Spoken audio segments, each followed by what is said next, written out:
विधानसभेमध्ये माननीय मुख्यमंत्र्यांनी गणवेश दाखवलाय।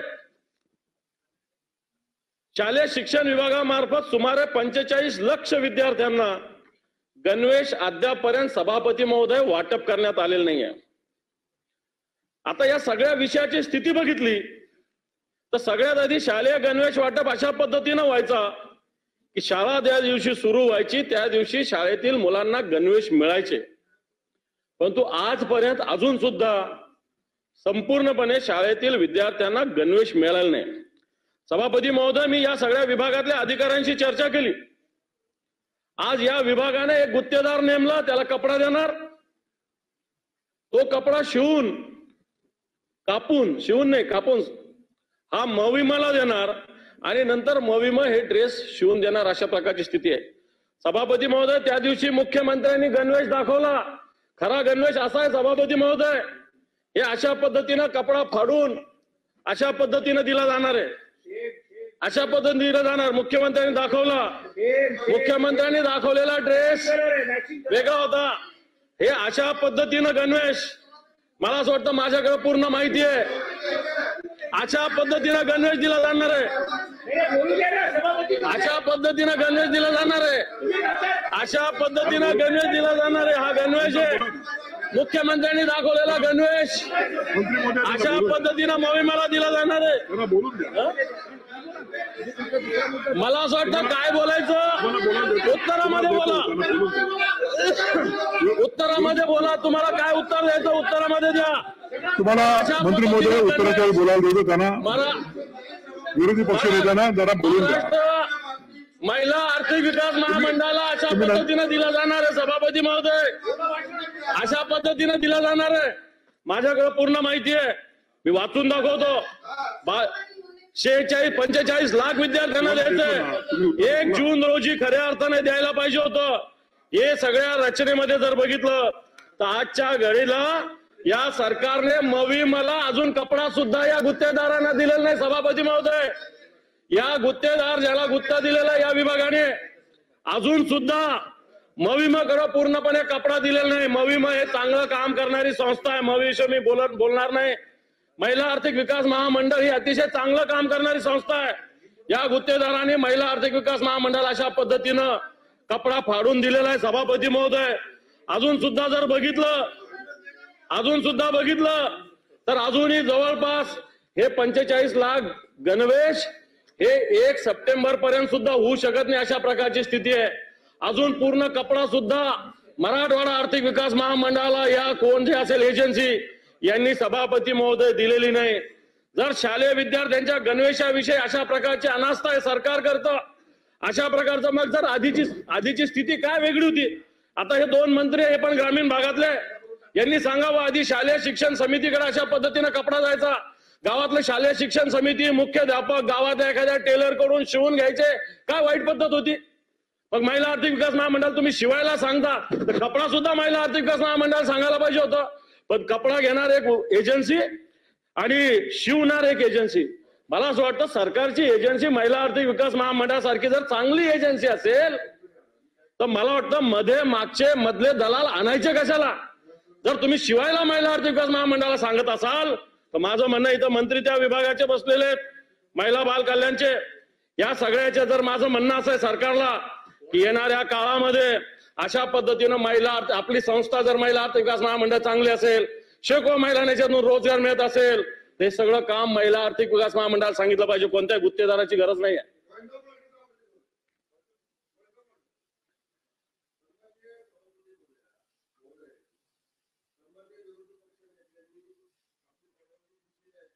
ते कापड सभागृहामध्ये आणून दाखवायला, कुठलीही वस्तू ही बाहेरून आत आणून अशा पद्धतीने त्याचं प्रदर्शन करायला दाखवायला चेअरची सन्मान्य सभापतींची परवानगी लागते। आपण इथं बसण्यापूर्वी माननीय सभापती महोदय इथं होत्या, त्यामुळे या पद्धतीने जर त्यांनी परवानगी घेतली असेल तर आपण त्याचा खुलासा करावा की बाबा त्यांनी परवानगी घेतलेली आहे। मला असं वाटतं सरकारने उत्तरामध्ये हे पहा मी तर मग आता डिटेल सांगेल, मी डिटेल सांगेल, तपासून बघतो मी तपासून बघतो। नाही नको. सभापती महोदय, मी दाव्यासहित सांगतो की अशा पद्धतीनं जी कोणती एजन्सी आहे, परवानगी नाहीये. गणवेश ही वस्तू आहे. मी काय रिव्हॉल्वर घेऊन नाही आलो सभागृहात. मी काय रिव्हॉल्वर घेऊन नाही आलो सभागृहामध्ये. मी काय सभागृहात रिव्हॉल्वर बंदूक नाही घेऊन आलो.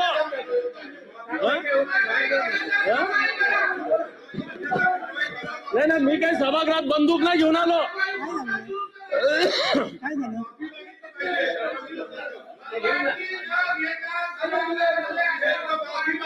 सभापती महोदय, मी काही एखादी बंदूक रिव्हॉल्वर नाही घेऊन आलो आक्षेपार्ह.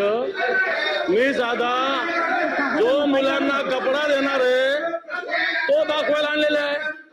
एवढ्या मिरच्या लागायचं काही कारण नाही आहे यांना. काय आणलंय? एवढ्या मिरच्या लागायचं काही कारण नाहीये. एवढ्या मिरच्या लागायचं काही कारण नाही यांना. काय आणलंय? काय आणलंय? काय झालं? हा. सभापती महोदय, हा गणवेश अशा पद्धतीनं कट करून दिला जाणार आहे हे मी सांगितलेलं आहे. तो कशा पद्धतीनं कट करून देतात ते मी समोर आणलेलं आहे. मला बोलू द्या सभापती महोदय. वारंवार मला संरक्षण द्या तुम्ही. मला संरक्षण द्या. मी सभापती दाखवतो, तुम्हाला नाही दाखवतो. म्हणजे तुम्हाला बोलायला देते मी दरेकर साहेब. एक दोन हो, पण 2 मिनिट थांबा. दानवे साहेब, मी काय बोलते, काय झालं ते मला थोडस 1 मिनिट ऐकू दे. हा, कपडा आहे. हा. माझं असं म्हणणं आहे की शालेय विद्यार्थ्यांना जो गणवेश दिला जाणार आहे तो आधी कपडा दिला जात होता त्या शालेय समितीकडं. आता सरकारने एक एजन्सी नेमून ही एजन्सी कपडा खरेदी करणार. ही एजन्सी कपडा कट करून महिला आर्थिक विकास महामंडळाकडे पाठवणार. मग महिला आर्थिक विकास मंडळ त्याला शिवणार आणि त्या शाळेत पाठवणार. म्हणून मी हे दाखवलं की ही एजन्सी जर महिला आर्थिक विकास मंडळ असा कट केलेला कपडा पाठवत असेल तर महिला आर्थिक विकास मंडळालाच कपडा काय नाही दिला आपण. बरं, आता एक मिनिट थोडंसं पॉइंट ऑफ ऑर्डर काय आहे आपला शंभराचा देते मी तुम्हाला. माझा हाच होता की त्यांनी काही बाहेरच्या वस्तू, कापड वगैरे फाडलेलं, कट केलेलं, त्यांनी ते बंडल आतमध्ये आणला आणि तो असा वर करून दाखवला. मी सन्मान्य सभापतींना एवढंच पॉइंट ऑफ ऑर्डर विचारला की अशी बाहेरची वस्तू सभागृहामध्ये आणताना चेअरची सन्मान्य सभापती महोदयांची परवानगी घ्यावी लागते. ती रितसर परवानगी सन्मान्य विरोधी पक्ष नेत्याने घेतली आहे का? घेतली असेल तर आमचं काही म्हणणं नाही. घेतली नसेल तर नियमानुसार कारवाई करा. हा माझा पॉइंट ऑफ ऑर्डर बरं, ठीक आहे. दरेकर, काय तुमचं काय म्हणणं आहे?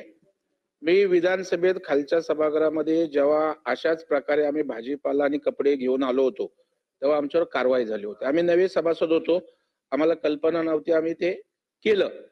आता विरोधी पक्ष नेता 4 दिवसापूर्वी एक गोष्ट झाली, संविधान पदावर असल्यानंतर जर, आणि सिंपल प्रश्न पॉइंट ऑफ ऑर्डरच्या माध्यमातून सरकारच्या बाजूने मंत्र्यांनी विचारलाय की अशा प्रकारच्या वस्तू आणायच्या असतील तर सभापतींची परवानगी लागते.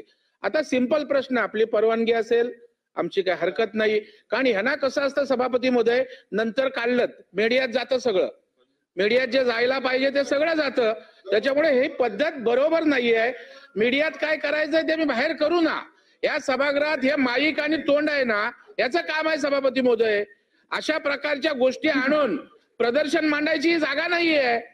हे प्रदर्शन स्थळ नाहीये, हे विचार स्थळ आहे. इथे मोठं एवढं पद आहे, त्याच्या पदाचा उपयोग आपल्या विचारशैलीतून, आपल्या वक्तृत्वातून आणि पुढे बोललेत ते गंभीर आहे. मी काय बंदूक घेऊन आलोय का? काय चाललंय सभापती महोदय? त्याला बंदूक आणायची आहे का? ठीक आहे दरेकरजी, तुमचा मुद्दा लक्षात आलाय. माझी कुठली परवानगी विरोधी पक्षनेत्यांनी घेतलेली नाहीये.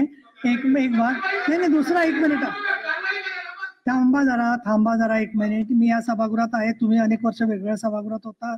असे लोक वेगवेगळ्या आणतात गोष्टी. कोणी शेतकऱ्यांचा ड्रेस घालून येतं, कोणी गोंगडी घालतं, त्याला सभापती दखल घेतात. आता मी दखल घेतली आहे. एक तर पहिली गोष्ट ना, तो ड्रेस पुरुषाचा, मुलाचा गणवेश आहे का मुलीचा आहे? मुलाचा कापड आणलं. बरं, पहिली गोष्ट. दुसरं म्हणजे असं तुम्ही मला सांगायला पाहिजे होतं की मी असं कापड वगैरे आणणार, ते मी नाही म्हटलं असतं, म्हणून तुम्ही ऐकायला दाखवलं. हे सगळं मला कळली. पण प्रश्न असा आहे, तुम्ही प्रत्येक वेळेला त्यांनी काही सांगितलं की तुम्ही त्याचं प्रत्युत्तर करा ना. तुम्ही गोंधळ का घालताय सभागृहात सारखा? 2 मिनिटं मी बाहेर गेले काही महत्वाच्या कामाला तर म्हणजे खरं तानं मूल सुद्धा एवढं आईची वाट बघत असेल, एवढं तुम्ही गोंधळ घालताय सारखं की 5 मिनिटं झाली की जो गोंधळ घालता सुरू करता की काहीच नाही. म्हणजे असं काय बाधं थोडं